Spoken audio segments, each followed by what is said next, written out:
Gracias por acompañarnos a Justicia Electoral a la Semana, un programa del Tribunal Electoral del Poder Judicial de la Federación, hoy en el marco de un encuentro internacional de personas con discapacidad desde la perspectiva de la justicia electoral con motivo del Día Internacional de las Personas con Discapacidad. ¿Sabe dónde estamos? En la Feria Internacional del Libro de Guadalajara. ¿Nos acompaña?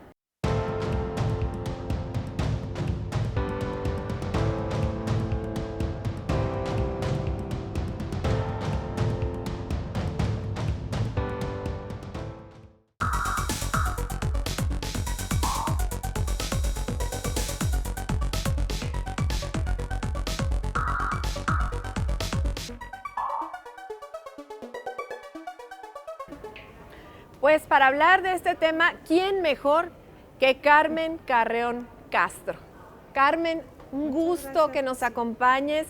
Tú fuiste parte importante, fundamental del Tribunal Electoral del Poder Judicial de la Federación desde la Sala Regional Especializada, pero ahora estás en una autoridad electoral administrativa, haciendo otras cosas, pero lo que nos has dejado, el legado que has dejado y que tienes que estar en este tipo de encuentros y en este tipo de programas, bueno, no lo podemos negar. Bienvenida y cuéntanos qué pasó hoy en este encuentro que organizó la magistrada Mónica Aralí Soto Fregoso. Eventos que los dos se llevaron a cabo a la par, la Feria Internacional del Libro y este encuentro internacional, simultáneamente en Guadalajara. Es correcto. Pues bueno, muchas gracias por la invitación. Siempre es importante el hablar de estos temas, de cómo también el Tribunal Electoral del Poder Judicial de la Federación ha contribuido a generar condiciones de acceso a la justicia de grupos en situación de vulnerabilidad y como es el caso también en el tema de personas con discapacidad, qué ajustes razonables ha hecho el Tribunal Electoral y bueno, sí, afortunadamente cuando estuve como magistrada en la Sala Regional Especializada, me dieron la oportunidad de aportar en estos temas y hoy ver una realidad distinta a favor y que ha incidido en la vida de las personas con discapacidad me da muchísima alegría. Pues no sé por dónde empezar con Carmen Carreón, la verdad es que tiene una historia hermosa a favor de las personas con discapacidad, además una historia muy productiva, porque estabas desde el Tribunal Electoral de la Ciudad de México trabajando intensamente, pero acá en el Tribunal Electoral sentencias importantísimas, resáltanos algunas de ellas. Yo recuerdo la de los cintillos. Sí, pues mira, podemos decir que desde el PCC 46 del 2016, la Sala Regional Especializada emite una sentencia cuyo ponente es también el magistrado en retiro Cliserio Coello, gran amigo, sensible y gran aliado en el tema, en donde solicitó a todos los partidos políticos que para hacer un ajuste razonable y fuera también accesible para las personas con discapacidad auditiva, pusieran subtítulos. ¿Por qué? Porque en un spot de un aspirante, de un candidato de un partido político, hizo una caricatura, pero solamente con audio. Entonces eso deja a un grupo sin que pueda saber qué era lo que estaba sabiendo, y más para una elección de gobernador, ¿no? Que sabemos lo que implica. Y de ahí el Tribunal Electoral yo creo que ha hecho bastantes ajustes, tanto en la sala superior, las salas regionales, tanto para ejercer tu derecho al voto como para que seas votado, ¿no?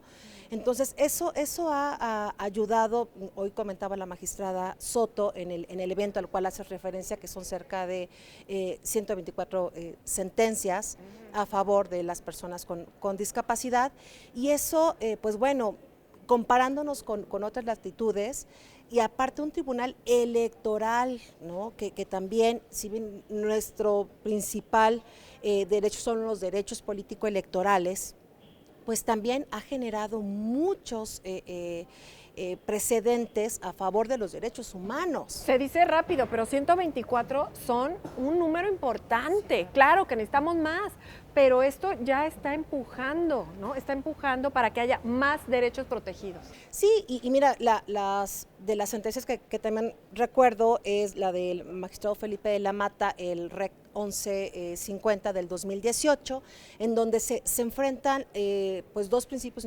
importantes, ¿no? Por parte de una coalición entre si es candidata, perdón, si asume el cargo una mujer o una persona con discapacidad. Hace ahí un análisis de que es un grupo que históricamente ha estado subrepresentado, no ha tenido las oportunidades y propone que suba al cargo un candidato que tiene discapacidad. Y creo que también es importante la sentencia de la magistrada Janine Otálora en 2019, en donde ordena al Congreso de Hidalgo para que legisle acciones afirmativas a favor de las personas con discapacidad. Entonces, yo creo que el Tribunal Electoral, si bien es cierto, en 2018 fue importante que se ejerciera este derecho al voto de las personas con discapacidad, ha venido trabajando de la mano con la sociedad civil, ha venido trabajando y supervisando que, si bien es cierto, antes podían votar, ahora, a raíz de que confirma el acuerdo que emite el INE, en donde para 2021 debe haber fórmulas de personas con discapacidad, de afrodescendientes, de jóvenes, de la comunidad LGBTQ+, y esto, sin lugar a dudas, cambia el panorama de la integración de los congresos, porque no solamente ves a los partidos políticos, sino también ves a otro tipo de colectivos que están representando a estas minorías, entre comillas, porque son muchísimas personas a la cual también representan como colectivos, y que necesitan que estén en los lugares de toma de decisiones para poder generar e incidir políticas públicas y decir qué necesitan. Pero, a ver, se abrió la llave con las acciones afirmativas y se abrió la puerta para que todas estas personas puedan tener participación política. ¿Es así lo que ha hecho el tribunal en los últimos años? A ver, en esta integración es muy marcado que efectivamente se busca el proteger estos derechos político-electorales de las personas con discapacidad. Las sentencias lo dicen y ahí podemos identificar que también, si lo han dejado ver en lo que hace el tribunal, que es emitir las sentencias, pero también a la par con las salas regionales han hecho modificaciones a la infraestructura para hacerlas accesibles. Han modificado los inmuebles, las páginas para que también puedan consultar la información, tanto de lo que son las sentencias como lo que publica, porque también decimos que el Tribunal Electoral también hace libros, ¿no? Exactamente. Además de pues sentencias. Aquí estamos en claro, un foro internacional de puro libro. Así es, entonces ese tipo de acciones, incluso es pionero al implementar y contratar a intérpretes en lengua de señas mexicana. Y al principio era raro solamente que Sala Superior tuviera este tipo de pool de intérpretes y luego las salas regionales, y ahora cada vez es más común. Incluso el presidente de la República tiene intérpretes, otras instituciones también cuentan con diferentes tipos de intérpretes, y no cualquier intérprete. Porque calificadas y calificados. Exactamente. Así es, porque también el Tribunal Electoral del Poder Judicial de la Federación, año con año, pues llevaba a cabo la capacitación de estos intérpretes en lengua de señas mexicana, que sabemos que los intérpretes no son abogados, y por ende es mucho más complejo el que puedas interpretar pues algo que tú no conoces, ¿no? Puedes interpretar como las cuestiones cotidianas del día a día, pero ya algo tan técnico como lo es el derecho, el procesal, el electoral, ¿no? Las cuestiones educativas, las cuestiones médicas, necesitas el conocimiento de lo que significa lo que estás interpretando. ¿Por qué?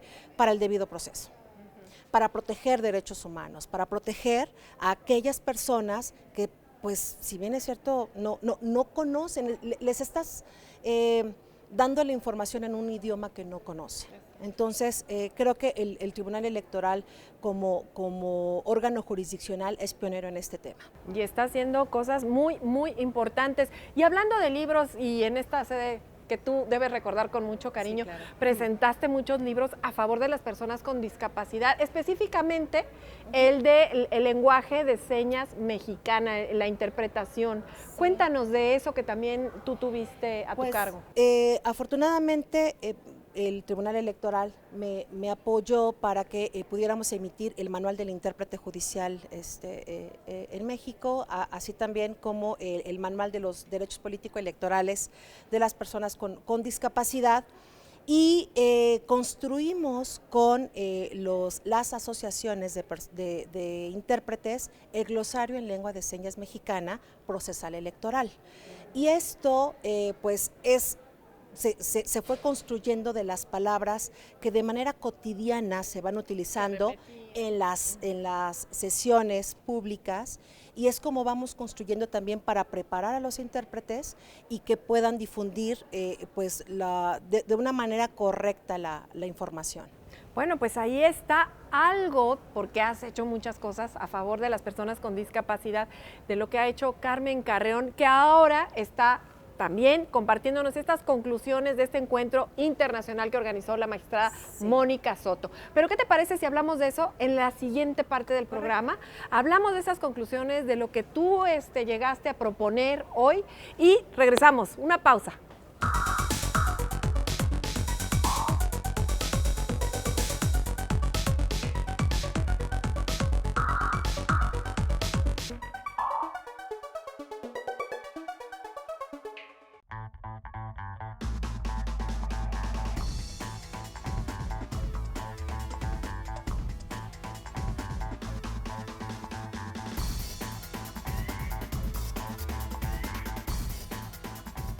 El 3 de diciembre es el Día Internacional de las Personas con Discapacidad, y por eso estamos en Guadalajara, y por eso se hizo un encuentro internacional para las personas con discapacidad desde la justicia electoral, organizado por la magistrada Mónica Soto Fregoso. Cuéntanos, ¿qué países llevan la pauta? ¿Qué países vinieron a hablarnos de lo que se está haciendo para mejorar pues la vida de los y las personas, más bien de las personas que tienen discapacidad? Pues mira, afortunadamente el que pudieran manejar tanto Perú como Costa Rica, estuvo con nosotros la doctora Maruja Hermosa Castro, quien es jueza especializada integrante de la Comisión de Acceso a la Justicia de Personas en Condición de Vulnerabilidad y Justicia en tu Comunidad del Poder Judicial del Perú. El Perú ha venido, pues sí, marcando una pauta por cuanto hace a la accesibilidad en la justicia. Marca los expedientes por colores, ¿no? La alerta judicial. Exacto, ¿no? Donde también ha venido desarrollando 10 ejes temáticos en donde pues precisamente la doctora Maruja conduce o dirige el cuarto, que es el de discapacidad, y el tercero, que es el de adultos mayores. Y ha venido realizando pues esta capacitación tanto a los operadores judiciales, a los operadores jurídicos, como a la sociedad, lo cual es muy importante. ¿Por qué? Porque hemos identificado que las barreras están en el aspecto cultural, no en la persona, ¿no? De ahí viene el término de discapacidad. Y nos compartía que en Perú desde el 2018 ya no existe el juicio de interdicción como en México aún todavía persiste. ¿Qué es esto? Que se quita esta capacidad. Categoría, ¿no? Pues el juicio de interdicción se tramita para aquellas personas que no tienen una capacidad, que te quitan la capacidad jurídica. La capacidad de goce todos tenemos, ¿no? Pero la capacidad jurídica para contraer derechos y obligaciones no la tienes. Entonces, para Perú ya todas las personas tienen capacidad jurídica. Y en México ha venido desde muchos años, ¿no? Siendo que México fue pionero y México es importante para la Convención de los Derechos de las Personas con Discapacidad porque lo impulsó Gilberto Rincón Gallardo y fue juntando a las asociaciones y a las personas con discapacidad para crear esta convención. Entonces, Perú sí viene a explicarnos muchos de estos ajustes razonables que han hecho en la accesibilidad y bueno, sin lugar a dudas, se complementa con lo que nos compartió el doctor Jorge Olazo Álvarez, quien es magistrado de la Corte Suprema y presidente de la Comisión de Acceso a la Justicia del Poder Judicial de Costa Rica, que si bien es cierto nos acompañó en línea, pero es una persona con discapacidad, ¿no? Una persona con discapacidad que está en la Corte Suprema, wow, es un gran referente. Lo logró. Es un ejemplo de éxito, ¿no? Y aparte con una calidad humana y capacitación increíble que nos vino a compartir sentencias de la Corte Suprema, que incluso él nos compartió que para resolver un asunto que involucraba a una persona con discapacidad, sus compañeros no lo quisieron acompañar porque asumían que al no tener ellos discapacidad no entendían la condición. Y ahí el magistrado nos comentaba que eso lo incomodó mucho y que es algo que tenemos que cambiar culturalmente. Precisamente la barrera está en el aspecto cultural de que ponemos esta etiqueta de que las personas no pueden hacer las cosas, ¿no? Entonces fue una charla muy interesante, ¿no? Donde nos dejan experiencias que esperemos poderle seguir dando seguimiento, incluso con otros países, para generar estos observatorios tanto de acceso a la justicia como en los derechos político-electorales. ¿Y en dónde está México en esta carrera por darle más derechos a las personas con discapacidad? Digo, derechos político-electorales, pero de todos los derechos, comparado con Perú, comparado con Costa Rica. Me gustaría decir que estamos mejor, pero no es así. Tan es así que actualmente pues el CONADIS, que es el órgano por parte del Ejecutivo que le corresponde generar estas políticas públicas, no está, no funciona.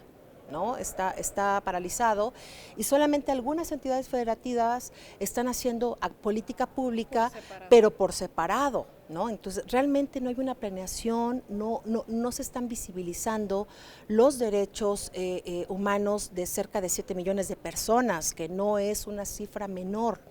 Si México fue pionero en este tema, aquí necesitamos ser consistentes y congruentes en una planeación, en un seguimiento, en una mejora continua, tanto a la armonización, no, porque sí hay leyes que lo prevean. Claro. El problema es que no hay quien lo implemente, quien lo ejecute, quien le dé seguimiento. Pero tenemos juezas y jueces que desde los tribunales electorales, desde los tribunales de circuito, desde cualquier lado pueden apoyar, pueden generar y tocar vidas y cambiar vidas.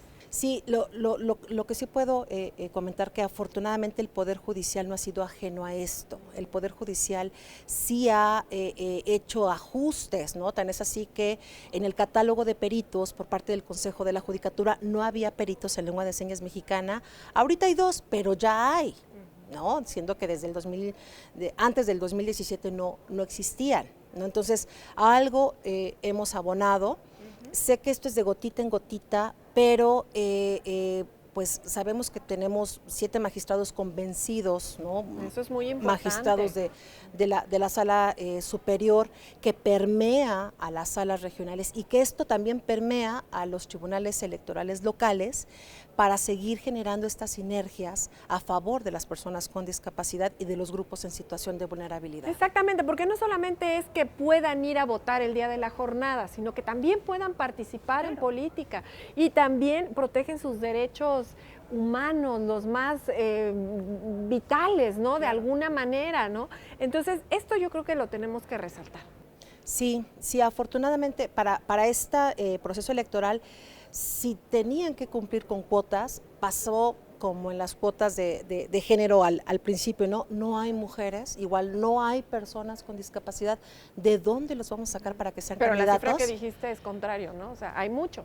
Hay muchos y muchas, y las compañeras que nos compartieron experiencias que teniendo discapacidad motriz o discapacidad visual o auditiva, a ver, es el triple de complejo para hacer una campaña.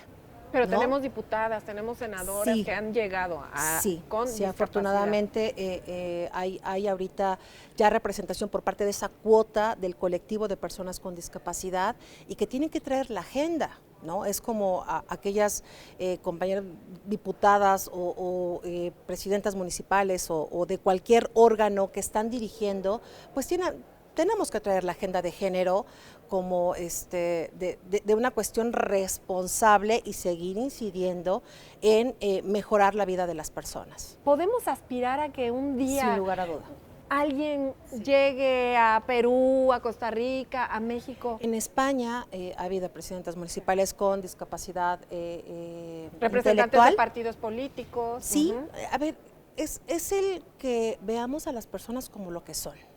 Personas, no porque seamos diferentes en apariencia, le pongamos esta etiqueta de discriminación y lo obstaculicemos para que puedan hacer las cosas. Y claro ejemplo, también la Dirección General de Igualdad y Derechos Humanos, a cargo de la doctora Montoya, pues ha venido impulsando esta serie de acciones a favor de las personas con discapacidad y esto, sin lugar a dudas, el próximo año también va a haber un congreso y también se busca que haya observatorios, porque de la manera en que vamos reiterando estas conductas se va normalizando y nos vamos acostumbrando. Entonces, son acciones que no podemos dejar de hacer. Y también necesitan visibilizarse. Sí, total. Y ahorita, pues bueno, tenemos que hablar de qué fue lo que pasó en la campaña con las personas con discapacidad para hacer esos ajustes para el 2024. Balance. Estamos a muy buen tiempo, ¿no? Ahorita no todos los soples emitieron lineamientos a favor de las personas con discapacidad para que fueran candidatos. Y esto pues les afecta también sus derechos, pero afortunadamente gracias a que la magistrada Mónica Soto también tiene esta agenda, ¿no? Y viene promoviendo estas acciones, pues bueno, sin lugar a dudas van a seguir generándose estas acciones. Claro. Para que sigan abriendo espacios de participación política de las personas con discapacidad. Pues ya nos quedan muy poquitos minutos, nos vamos a despedir, pero quiero que me cuentes cómo van a ser esas elecciones del futuro, pensando en las personas con discapacidad. ¿Se dijo algo hoy? ¿Se dijo algo? No, pero yo creo que tenemos un buen parámetro de lo que fue COVID. Ajá, ¿no? Eso es otro tema. Que desafortunadamente prendió la alerta de violencia en contra de las personas con discapacidad, en contra de las mujeres y en contra de los adultos mayores. La pasaron mal las personas con discapacidad y con el COVID. Y aparte, pues que no tengan la posibilidad de estar enterados de cómo protegerse, de cómo cuidarse, y ahora en una situación de pandemia están muchísimo más expuestos. ¿Y a qué voy? Que para hablar en cuestión de futuros, sin lugar, tenemos que apostarle a las TIC, tenemos que apostarle a las nuevas tecnologías, tenemos que ver cómo se da esta accesibilidad a los diferentes tipos de discapacidad, incluso discapacidad múltiple. Las notificaciones, si es una persona ciega, cómo lo vas a subsanar, tan es así que el magistrado Felipe de la Mata en el AG 40 del 2018-19 ordenó que se le notificara por audio, ¿no? O sea, que se le grabara la notificación a una persona ciega. Ese tipo de acciones realmente visibilizan la condición y ponen atención que esa resolución va para esa persona, no para la sociedad. Va pensada para esa persona.